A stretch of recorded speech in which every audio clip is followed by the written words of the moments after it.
I am the Tofu Golem. Please enjoy the video. In this video, I will compare strip discs versus wire wheels.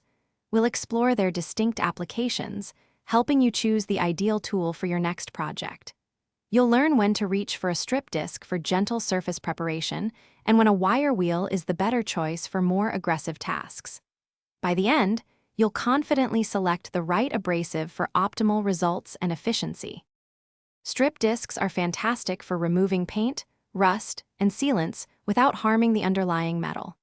Their unique open web design prevents clogging and heat buildup, making them perfect for delicate surfaces and intricate work. These discs typically operate efficiently at lower speeds, often between 4,000 and 6,000 revolutions per minute, ensuring a controlled and precise finish every time. Wire wheels, on the other hand, are your go-to for heavy-duty cleaning and aggressive material removal.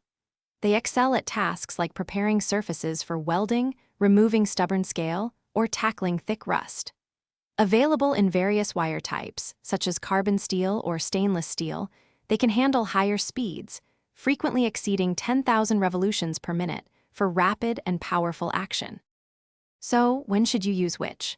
Choose a strip disc for gentle coating removal and surface preparation, where preserving the base material is key. Opt for a wire wheel when you need aggressive cleaning, heavy rust removal, or surface conditioning for welding. Always consider your material and desired finish, and remember to wear appropriate safety gear, like eye protection and gloves, for every task. Thanks for watching. Consider subscribing if we helped you today.